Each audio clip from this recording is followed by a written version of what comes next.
Good day, everyone, and welcome to the NSG Radio. My name is Rafiat Lawal, and I work with the Nigerian Economic Summit Group. Today, we'll be discussing a very important topic titled Providing Breastfeeding Support for Nursing Mothers in the Formal and Informal Workplace, which is a very key pillar of workforce nutrition. And today, I'll be discussing this important topic with Dr. Folake Samuel. Dr. Folake Samuel currently works with the University of Ibadan. Our specialization is community nutrition, seeking innovative and multidisciplinary approaches to sustain nutrition and health in diverse communities, which cuts across life cycle from infancy to old age. She's also interested in nutrition, responsive agriculture, and food science. So going right into the business of today, we all know breastfeeding support is a key pillar of workforce nutrition, right? So I would like to ask what measures and supports can organizations offer nursing mothers in workplace? Let's start from there. Okay, thank you very much, Rafiat, and thank you for inviting me. Welcome. First, let's talk about what workforce nutrition programs are. They are initiatives that different organizations or workplace settings can put in place to promote the well-being of their employees. Yes. And there are different aspects of it. But like you rightly mentioned, breastfeeding support is a key aspect of it. And breastfeeding support means providing employees who are breastfeeding children, who are still nursing children, the safe, clean, and happy space to actually breastfeed their children in a flexible manner. So going to your question about what exactly are the benefits of providing such a support, we know that the mother, once the child is healthy, the mother is also healthy. So providing support for the mother is already something that promotes the well-being of the employee. And once the employee is happy, is not stressed, productivity is enhanced. Not only that, all the benefits of breastfeeding, like keeping the child healthy, keeping the child out of the hospital, keeping the child bonded to the mother will be realized. And all of these ones will have a multiplier effect on the employee productivity effectiveness. There will be less of absenteeism at work. There will be loyalty of the employee to the organization. And then the organization can also retain very good hands. We all know that women are one of the best employees you can have because women excel. They can multitask. They focus. But once their minds or their attentions are divided, then you cannot get the best from them. So these are some of the benefits that you can get from supporting breastfeeding in the workplace. Okay, thank you for that insightful explanation. So I wanted to know what kind of support can they render? Is it giving them time to go to their children's crèche or providing a safe space within the organization? How does this work? Okay, so I will talk about two types of, not two types of support, I will say two types of workplace settings. Let me start with the organized formal sector, which we've been talking about. So part of the ways you can support women is by giving paid maternity leave. Okay. There are international conventions that talk about what should constitute paid maternity leave in terms of full pay for a certain number of months. So you can do that. You can also provide flexible working hours that can give the woman time to go out and breastfeed and then come back. You can also give education in the workplace so that this woman is not discriminated against, so that she has support from her colleagues. Now, if we look at other workplaces that are informal, like the markets, like the farms. I was going to ask that. Yes, like the factories, what can we do? Now, what can happen is that this same benefits in the formal sector can be extended to them. And it has to do with community engagement. So when we talk about the market woman, for example, does she have a space, a small but comfortable vending space to breastfeed her child? Breastfeeding is successful when a mother can sit back, relaxed, comfortable to breastfeed. But we know that even in the marketplace, some women sit on stools that don't even have backs. So simple interventions like that can go a long way to helping people in the informal place. They can have access to water and hygiene.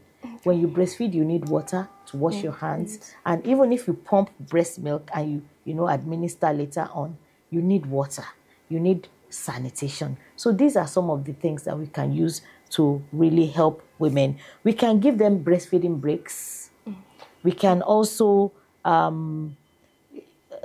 give them incentives, incentives like asking them to go and then to come back without, any punitive measure. And when I say punitive measure, some are just, they're not overt, they are covert. So somebody comes and you say, you cannot go home at 3 because when you went out to breastfeed your child, you left some work undone. So these are some of the aspects that we have to really look at. Thank you very much for that enlightening information. So enlightening. So I wanted to know, so what can governments do to bolster this advocacy for breastfeeding support, both in formal and informal settings? The government has a lot to do. First is legislation and regulation. The government can enact and enforce laws and regulations that protect the rights of the breastfeeding mother. For example, make sure you mandate reasonable break times, closing hours, paid maternity leave, like I said, clean space for breastfeeding, and protection from discrimination. The government can also offer tax incentives to companies that obey these things. So this will actually encourage more organizations to implement the government policies. Then the government can work collaboratively with many advocacy groups, nutritionists, healthcare providers, civil society NGOs to develop and implement effective and context-relevant breastfeeding support initiatives. What the government can also do is to align with global policies, like the international global standards, such as the International Labour Organization Maternity Protection Convention. Once the government aligns with it and domesticates it, that will provide that will promote support for the breastfeeding mother, whether in formal settings or informal settings. So these are some of the things that the government can really help. Interesting. But I wanted to know, are there any existing policies supporting workforce nutrition in general in Nigeria? Yes, there are. There are. I'll start by talking about the different organizations that are involved, and then I'll zero in on the policies. On the international scene, operating here in Nigeria, we have UNICEF, we have WHO, we have Alive and Thrive. And then at the national level, the Federal Ministry of Health is really helping. NISOM, this is a professional body for neonatal medicine. And then the Nutrition Society of Nigeria.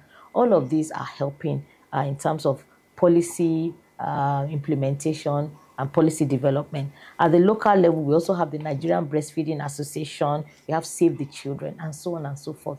But here in Nigeria, the most important or the most significant is the aspect of paid maternity leave.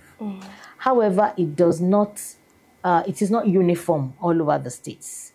And I must commend Lagos State for being a bit ahead of others, because in addition to the maternity leave, Lagos State has a paternal maternity leave for the first 10 days of life of the child, when support is critical for the mother to initiate and establish breastfeeding.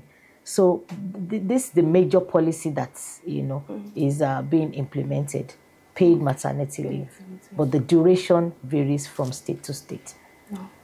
Interesting. Okay, thank you very much. So lastly today, I would like to ask, we know we have different stakeholders, but then government is the major key decision maker. So what can the general public and other key stakeholders do to strengthen this advocacy for breastfeeding support? Okay.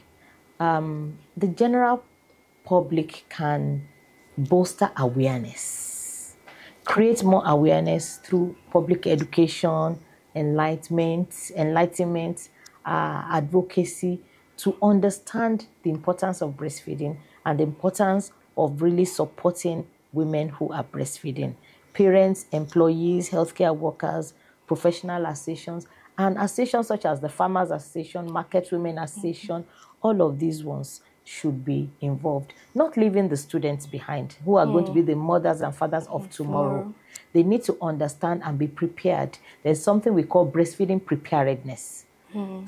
Right from secondary school, let students be aware. Right from the university, we have initiatives where we discuss with NYSC,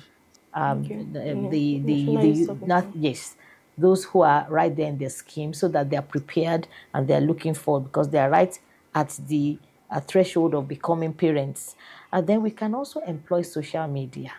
Social media, yes, can be used to build momentum. Let success stories be told. Let companies, organizations who have good breastfeeding support initiatives, let them come out. Let them tell us what they are doing. And this can also help other employers to share those best practices. So generally, I think it's awareness creation, building momentum, sustaining that momentum that is really very important with the public. Okay, so we have come to the end of today's podcast. So our audience at home, thank you for listening. As we have heard from the experts, workforce nutrition is very important, and providing breastfeeding support, which is a very key pillar of workforce nutrition, is also crucial. So breastfeeding support does not only increase the productivity of nursing mothers at work, it also promotes workforce nutrition in general. So you can learn more about workforce nutrition by visiting www.nestgroup.org. You can also listen to other interesting conversations by visiting www.nestgroup.org/podcast.